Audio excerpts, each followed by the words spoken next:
Hello there guys, welcome back to Younes Talks Football. Welcome back to a brand new video. I hope all of you are doing well today. It's the day after the night before, isn't it? Where we got knocked out of Europe and knocked out of the Champions League. And we won't be participating in any European competition now, at least for the next season. We'll see what happens in 24-25 if we end up making it for that. And that's an if. You can't be so sure. And why do I say that? Because we gotta get our, we gotta get our stuff together. Let's just say that we've got to get things in order, and we need to outperform the competitors who are, I would say, all doing pretty well. You know, you're looking at the top four right now, and it's pretty evident who it's going to be. All playing very, very solid. Arsenal, Man City, Man United, and then you got the debate. Newcastle. They'll be there next season because they're about to splash the cash like they've not splashed before, right? They've done things very well. They've done things very slow, very progressive. For a club like Newcastle, I think that was the correct thing to do. And now they're going to see some dividends paid. Tottenham. I think Tottenham will fall off because they always do, so I'm not really worried of that. Liverpool will eventually bounce back to a level. It looks like they're sticking with Klopp. It looks like they're just going to rebuild, and once they get that rebuild done, I think they'll be back. So Liverpool, it's down to us, for us to penetrate through that, and to get ourselves back into the top four. And I hate just competing for the top four. I hate that. Last time we competed for the league title, Antonio Conte. 2017, man. It's 2023. I don't want us to dip into this phase like Arsenal had for so long. Liverpool had it for years, but then Arsenal had it for so long. United are still going through it, where they're trying to find themselves compete for a league title. We can't have that go on for that long. And some people are going to say, "Oh no, but cycles come and go. It's our time. Let's just deal with it." No. Deal with it, yes, but we've got to keep, no matter what, keep a standard. Keep a certain minimum. Make sure you are doing everything possible to keep yourself at the highest level. And when it's not going right, you say it's not going right and you fight. And you do what's necessary to get yourselves up back to that level. But don't accept. Don't just accept, we have to. It'll be okay. No, it's not okay. Let's do something about it. That mentality must always remain at Chelsea Football Club. It's a DNA. We cannot let it slip. So it leads us on to how are we going to move forward? After last night, where we lost 2-0 to Real Madrid, how are we going to move forward? I have said, look, especially now, right? Some people are still going to say, no, Chelsea have nothing to play for. Yeah, technically we've got nothing to play for. But we've got something to play against, and that's going down. Look, we've got teams that are right behind us. We just need to salvage that situation. Yeah, we've not even hit 40 points yet. We're 1 point away. And look in our fixture list, where is it going to come from? Where is it going to come from? You have to ask yourself. For the rest of the season, we know it's going to be these lads, it's going to be Frank Lampard. But I've said, look, these players and this squad needs a direction. They need to know exactly where they're heading. They need to know who's going to be in charge, at least. That way they know what is coming. They know who's going to lead next season. They know what to expect. They can at least relax here. And if they're not happy with who's coming in next season, they can maneuver a move and go away from the football club. Simple as that. Leave. They can at least everyone has the time to be able to ground themselves and look to what's coming ahead, knowing what's coming ahead, not thinking that it's just uncertainty. There needs to be some sort of stability in this dressing room. That's the thing that's missing. There is zero stability in this dressing room right now. Zero. Players don't know where they stand. Manager doesn't have a clue. Owners look like they're firing shots left, right and centre. Does anyone know what is going on right now? This is why I'm saying there needs to be an appointment. Even if it's not the manager coming tomorrow, it's manager coming in for the first day of pre-season. Cool, but that needs to be formalised quickly. Now, when we're talking about the managerial situation, we have news. And I'm going to share that with you and give you my thoughts. Let's get cracking with news number one, starting off with this from none other than Fabrizio Romano. Take it away. Chelsea have called interest in Luis Enrique. During the last round of talks, Chelsea were not happy with some of the points and the feeling was not right, which look, we have to talk about that now, right? Contradicts what was said previously, not by Fabrizio, but by some others going, oh no, Luis Enrique had talks and it was positive and they loved what they heard and whatnot. Well, clearly they didn't. But I have to say, what did they not like? What is it they did not like? What is it that he must have presented to them that they did not like? Which backs up the point why they didn't go for him and went with Frank Lampard at the end of the season. Now we've got a reason, albeit I still think that Lampard appointment was clearly just for the vibes, which we still have not got.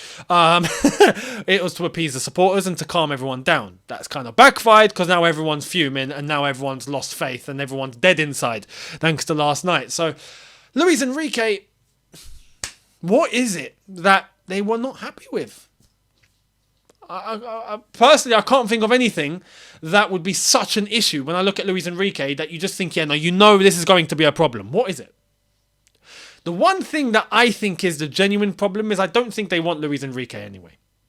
There's one man settled and they've absolutely already made their minds up and they know that it's going to wait until the end of the season. And instead of absolutely doing their best to try and formalise everything now, they're just thinking, I think, oh, you know what, we'll just wait till the end of the season, we'll get it done then. And that is Julian Nagelsmann. You best believe Julian Nagelsmann will be the next manager of Chelsea Football Club. 100%. Forget everything else that you hear, even POCH, because apparently POCH is now the second candidate alongside Nagelsmann that they're considering. Which I know Matisse is firm upon. He seems to be a fan of POCH. Personally, I think there's some positive aspects, but I don't think he's the man. But we need someone to come in and be the guy. Someone to come in and actually run this club into success. You know, I would say I have more faith in Nagelsmann than Poch in that regard, potentially. When I look at his history, when I look at where he's going, the trajectory, I just have more faith in Nagelsmann than I do with Poch. But talking about Nagelsmann and the fact that we just know that it's going to be Nagelsmann, here's the latest by Fabrizio as well. Here it is. Julian Nagelsmann is favourite since day one, but it's on the owners. Let's see how conversations go in the next days with Nagelsmann and other candidates. This is what I don't understand. Brother, look, it's clear as day. Christopher Vivell is a fan. He's worked with him before. Apparently he's got mates on the board, so others are on board. Just get it done. At this point, just get it done. This is what I'm saying. The team needs a direction. At least if everyone knows, okay, it's Nagelsmann coming in, cool. We now know exactly what to expect and not just about expectation. But let the man work. We haven't given him the opportunity, or if he doesn't want to come on to the ship right now, then okay, that's his prerogative. But at least he can be away preparing for pre-season, starting from now. Chelsea can be preparing with Nagelsmann starting from now, even if Lampard's in charge for the remaining games, but they can keep in communication with Nagelsmann and get everything ready for day one. Who's staying? Who's leaving? Who does Nagelsmann want? What system are we going with? Who fits what? Start looking at the data if they're so hell-bent about data. You know, start preparing everything for his arrival. Instead of waiting for the end of the season. Okay, now we'll make the appointment. Oh, you start work tomorrow, right? And then he comes in and he's like, okay, I've got to start everything from scratch. Where do I begin? No. We have an opportunity to begin it now. Start it now because we have been so far in the mud that we have to utilize every single possible second that there is in order to make it go our way. If not, we won't be in Europe again for the season after. Can you imagine 2 years without European football? No. That would be a calamity. That would be a destruction. No. Hell no. So, look, I understand some people are going to say, look, we've got to make sure, we've got to be certain. It's clear they want Nagelsmann. Just make the appointment. If they're sure, right, they're absolutely sure, Nagelsmann's the guy, then cool. Appoint him. Now, if they're not sure, and they're still uncertain in terms of who they're actually going for, well, in that case, this goes back to the point of, do they actually know what they want? Do they actually know what they want? Or are they holding off for someone who's currently in a job? But even then, we should already be hearing those sort of things by now in terms of moves being made, conversations happening, talks going on. We're not. We're hearing about the two guys that are actually available right now that are jobless, Nagelsmann and Poch. And Luis Enrique, who's jobless, who they've already, counted as, we don't need you anymore. You're not part of this anymore. So, what's holding us back? What is holding us back? Especially when you start to hear about Vivel and everyone else that is more on board of going ahead with Nagelsmann. Well, okay, if you've got your football people making that decision, well, ratify it and go with it. Simple. So, talking about that, let's jump into what some of the directors are saying and how are we moving forward with the situation. So, check this out. From Matt Law, Lawrence Stewart and Paul Winstanley are set to be in charge of a summer clear-out. Chelsea need to get rid of up to 10 players before the next manager starts work. This is... This goes back to a piece of news that came out a few days ago where apparently we needed to get rid of 10 players before June 30th, which puts us in a bad situation. Why? Because now all the other teams that are going to come in for our players know we have a deadline. Now, unless they fight amongst themselves, right? They can easily be like, yeah, we know you've got a deadline. You're under pressure. You're desperate. You need to get rid of your players. Tick tock. Here's some money, right? We want this player. Just give him to us. We know you're desperate. Instead of paying 40 million for a player that is valued at 40, let's say, they'll probably just try and throw 20. You're desperate. You have to. Or keep the player. Let's see what happens if you keep him past June 30th. You're going to be in trouble, aren't you? You don't want that for yourselves. Well, look, here's 20 million. Give us the player. Now, unless if teams are fighting for a player amongst themselves, that's the only way the bidding is going to go high. One player is for example, is Mason Mount. I think there will be some competition. Liverpool, maybe even Newcastle. But even then, I don't think there's going to be fierce competition. I think there's just going to end up being one front runner and that's it. Some of the other players don't really see much of a bidding war going on. Imagine a bidding war for Conor Gallagher. I don't think that's going to be the case. Teams know we're desperate. We have to get rid before June 30th. So, ultimately, if we're talking about the new manager starting work on July 1st, this is why I'm saying get the appointment formalised. At least get the manager done beforehand. That way we know who to get rid of. It's going to be down to the manager. Don't let it be down to Todd Bowley and the directors and go, okay, we got to keep that player, we got to keep that player, we got to sell that player, we got to sell that player, and now this manager, you got to work with this. Take it or leave it. No. There has to be an input from the manager. There has to be an input on terms of what the manager is going to need in order for his system to work. It goes back to what Arsene Wenger said last night after the Chelsea game, saying that he was worried for Chelsea. Why was he worried? Because of 2 points. One of the points being about Todd Bowley and them lot going into the dressing room every week or every single game. Arsene Wenger said he'd had it in his clause at Arsenal that no one would enter the dressing room. Training ground, no problem. But the dressing room, no one comes inside the dressing room. Because if anyone comes into the dressing room, it undermines my work. As a manager, you've employed me to take care of the dressing room. I will do it. Leave it to me. Trust me. Now, right now, yes, we've got an interim. We've got Frank Lampard. But this just goes to amplify the absolute shambles that we've had overall. Because this was being done under Graham Potter anyway. So this is why I'm emphasising the point. Because if it was just in regards to the interim, then okay, to an extent, fair enough. Because he's an interim. But this was the case under Potter as well. We just didn't think it was much of an issue up until now, because now results have gone so far left, and we're hearing that it happens every single game, which is just not healthy. It's really not healthy. Dressing room is there. If things go really wrong, like the Brighton result, okay, fair enough. I mean, flip it, there has to be some sort of intervention. Cool. If you've won something, you're more than welcome to come in and celebrate. But apart from that, if you've got something to say, wait till the next day in training. Wait, come to Cobham. Come to Cobham. You've got an office there. Bring players you want to talk to into your office and do what you got to do there. But do not undermine the manager, no matter who it is. Even in Potter, even in Lampard, do not undermine their job. They are in charge of the dressing room. You brought them in to do that. Let them deal with it. Same goes for the directors. Let them do their jobs. You've hired them. Trust them. Let them do their thing. On top of that, in regards to the players, Arsene Wenger made the point as well, that the players need to be decided by the manager. Have to be decided by the manager, not by the club. It's wise to have communication between the club and the manager in terms of what would be a good signing, who's versatile enough, absolutely, who can fit into your system, but who can fit into someone else's system too, do we reckon? Cool, because you never know. If a manager doesn't get results, you got to get rid. And then at least the players are going to be adaptable to whoever comes in afterwards. You've got to find someone who's well-rounded, for sure, in terms of a player.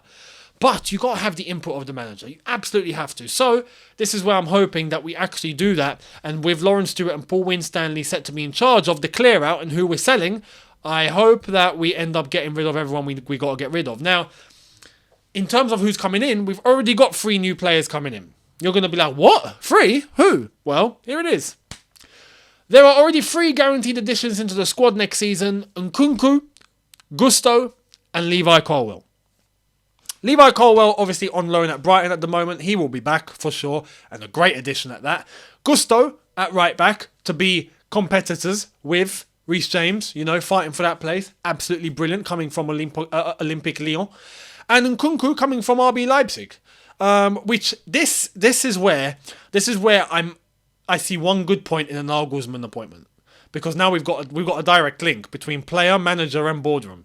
We've got Nkunku, we've got Nagelsmann, and we've got Christopher Vivell.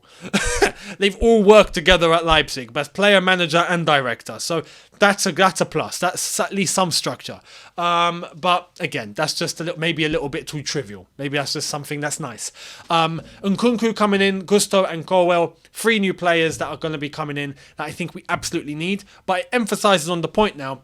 Colwell to come in as a defender. Gusto to come in as a right back. Fantastic. Nkunku to come in as a second striker, attacking midfielder sort of player. Great, okay.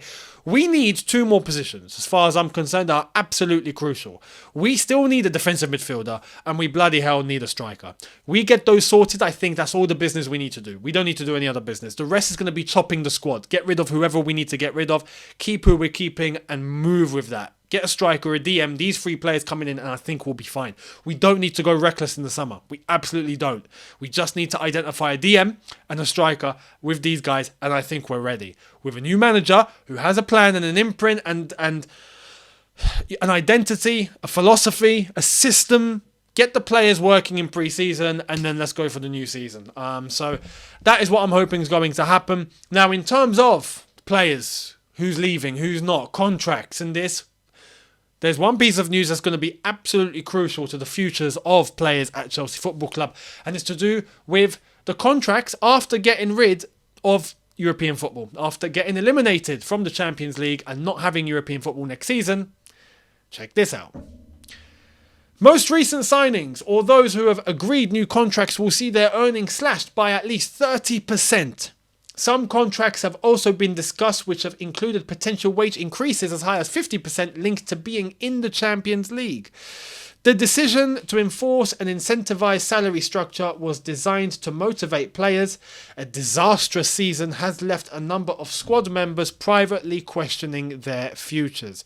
So here we go. This is where I think it applies to the players that signed contracts or deals under the new ownership, not the old ownership. So players like Kai Havertz, Pulisic, Ziyech, even Kante right now, even though I think Kante is going to agree a new deal, so he's probably exempt. Who else? Some other players that were signed under Abramovich, they're not affected. They will keep under their contracts that they've had now no matter what happens. The new ones that have come in under the new owners, and anyone that's got a new contract in that time, Chilwell probably included, he just signed a new deal, they're all probably facing 30% wage cuts because we're now not in European competition. Now, if the players accepted that, then that's on them, right? They've accepted that as part of a deal for a new contract, for coming to Chelsea. We're now missing out on European football. They know what they've signed up for. Simple. Or they knew what they signed up for. So if they're not happy, then they're being stupid in terms of the players. Because, look, this was part of the contract. You accepted. What are you doing? You knew. So there's that. If they're not happy and they want to go, well, see you later. Absolutely see you later at that point. And yeah, we'll see exactly who's going to be, not content with that structure. In terms of a 50% increase, if we were to be in European in the Champions League, well, clearly we're not now, so that can be void. And anyone else coming to Chelsea Football Club, I guess, is going to be on a very low salary based on bonuses to incentivize, as we did discuss when the new owners came in, which, to be honest, I have to say is something that I support. Overall, I think it's a good thing. Players play and get paid based on their performances. They get bonuses based on their performances. I think that's fair. Instead of just dishing out mad contracts like we have done previous, and it's just not going to help with the wage bill. Now, when we're not playing Champions League, we've got to think about every single penny, which is, again, including selling players, but now including the wage bill. FFP is going to bite us on the backside differently if we don't sort this out. We're both in terms of players getting sold and wage bill. We absolutely have to. And this is something that the owners have done, not necessarily in terms of the wage bill. That's something I would say that they found at Chelsea from under Roman Abramovich. We were just happy to give contracts out because we were in good financial state under Roman. But now, having dished out 600 million, and that's not been put onto the accounts yet, and that's going to, and we've already been in losses for 2 seasons,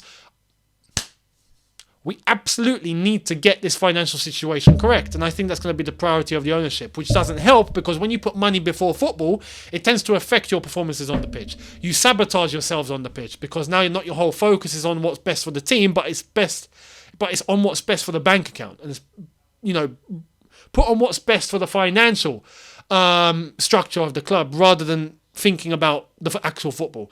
It becomes a detriment. So let's hope that whoever's going to be coming in, as it seems like it's going to be Nagelsmann, is going to have an actual plan that's going to work and get us going. Fingers crossed. And that's all I can probably say. For now, there we are. Let me know your thoughts down below. Much appreciated. Chelsea haven't got a game for a week now. We've got to wait until Brentford. So in the meantime, I will be giving you the latest, but I will be talking about others and what's going on elsewhere. We wrap up the Champions League semi-finals. I still will be giving you, I think, Champions League reviews now that we're going to be talking about the semi-finals. Same goes for the Europa League as that gets tasty. I think it's good for some additional content, as well as the Premier League and as that goes, because now Chelsea, no one's bothered about Chelsea now, are they? The season for many is dead. The tickets right now that are available on the exchange is laughable. And not laughable, it's understandable. Fans just are switched off now. They're dead inside. They don't want to go and watch Chelsea now. Which is, I guess, fair enough. They've already invested so much to see this season, and they've stuck by until this moment. Now there's nothing to play for, basically, except for maybe the relegation lot trying to catch us. I can understand why fans are putting their tickets up for sale. So if you do want a ticket, go onto the exchange, and if they don't get sold, they'll probably go on general sale anyway. So if we actually end up with league games on general sale, then that's the icing on the cake. That just sums up the season and how catastrophic the whole thing is. Because right now, the whole stadium, there's a section in every part of the stadium that has tickets available, except for the away end and except for the west stand where all the corporates and the club memberships are. Apart from that, you can get a ticket where you want. So it's absolutely incredible. Absolutely incredible. This is where we are as a football club. It needs to end quick. It needs to end soon. So again, let me know your thoughts down below. Much appreciated. And I will see all of you tomorrow for a brand new video. Thank you very much for watching. Hit the subscribe button if you are new. Hit the notification bell to be notified once I've uploaded. Smash the like button if you've enjoyed this. And I will see all of you tomorrow. Have a good one, people. In a bit. Take care and peace.